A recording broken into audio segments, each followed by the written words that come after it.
So, a couple episodes ago, I talked about a new injury I just got at the gym for doing something so dumb. And it was the simplest little exercise with what I think is a lightweight, and I still got caught. So, it just proves that the inevitable for all of us is going to happen at some point in our lives. We do the best we can, but what do you do after a horrible occurrence like an injury?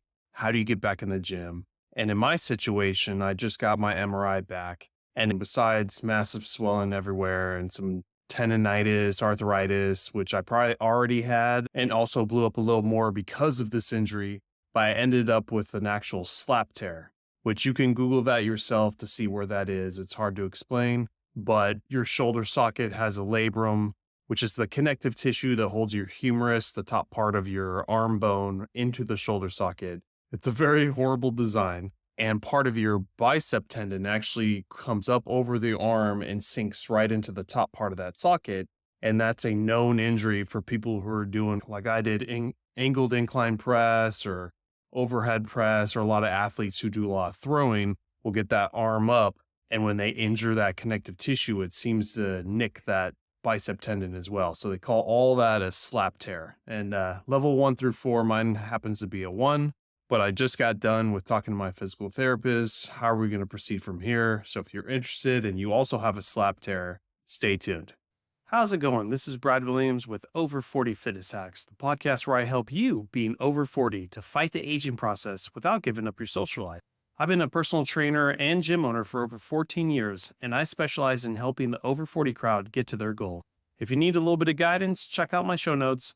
I have a link to schedule a free 15-minute Zoom call, and you can ask all the questions you want. But enough of that. Let's get on with the episode. So hopefully you already Googled what a slap tear was, or you already know, but I have a level 1 slap tear. For the last 2 weeks, I've immediately redesigned my program. If you listen to the last episode, but basically it's Monday, Wednesday, Friday, 3 days a week only, when I was doing Monday, Tuesday, Thursday, Friday. So now it's leg, leg, leg with a break in between all those days, because that's all I can do. So I really focus on quads one day, hamstrings one day, and then picking like a leg press and just go heavy one day. But now that I know what I have, a slap tear, I have a whole ton of new exercises that I can now go back to my 4-day split at the gym and start incorporating some of these physical therapy exercises, because I have about 15 to 20 exercises. And a lot of them are stemming from just arm weight.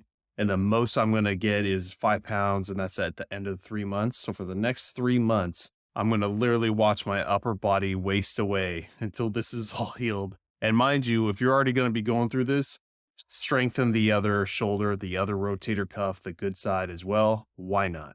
And just let it atrophy together. Then real easy. I've done this a million times. It's only going to take a couple months to get right back to all the same weights I was doing. Strength comes back fast once you've earned it. So that's my plan. And I also wanted to talk about the Whoop device that I've been wearing. Definitely showing that I'm moving less. Even my leg workouts aren't that intense, because the whole time I'm worried about if is this motion going to yank on my arm.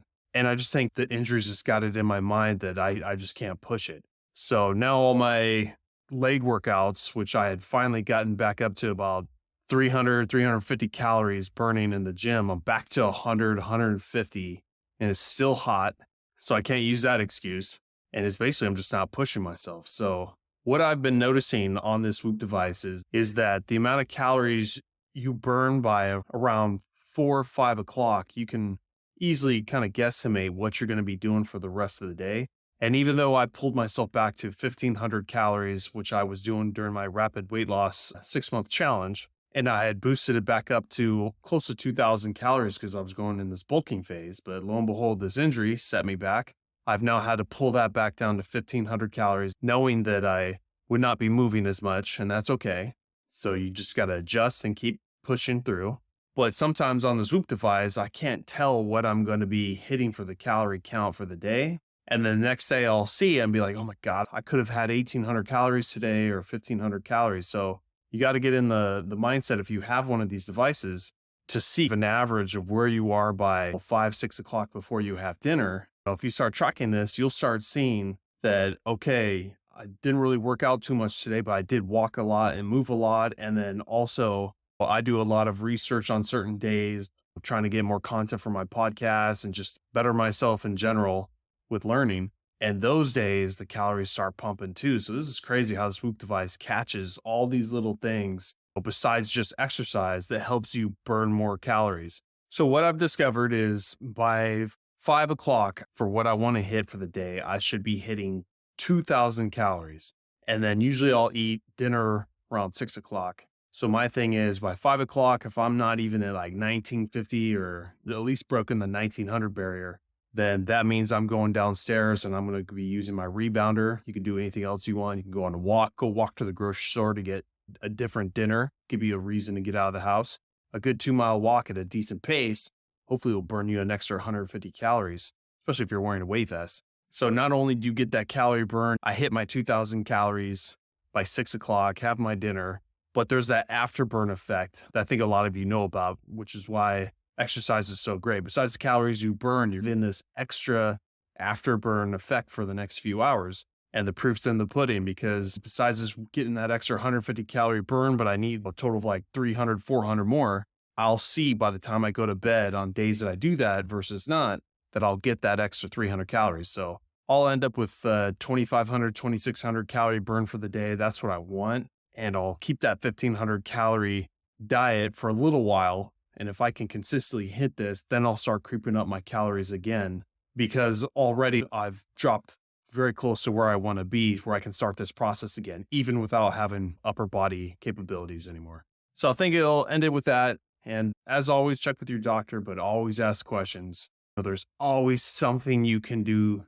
They don't know everything. That's why there's a expert in every field. Talk to a physical therapist, talk to a chiropractor, sometimes talk to a medical doctor, sometimes talk to a trainer, do your own research and make your own decision. But sitting down doing nothing, being over 40 is just not acceptable. Not if you want to break that 100 barrier, be fit, healthy, look good. I'm telling you, movement is the only way we're going to get there. Anyways, thanks for listening. And as always, check out my show notes. I put in a link for a free 15-minute consultation I do with every member of my audience. And then I always have a Facebook group that I'm slowly building up. So check me out, Over 40 Fitness Hacks, and I'll catch you on the next one.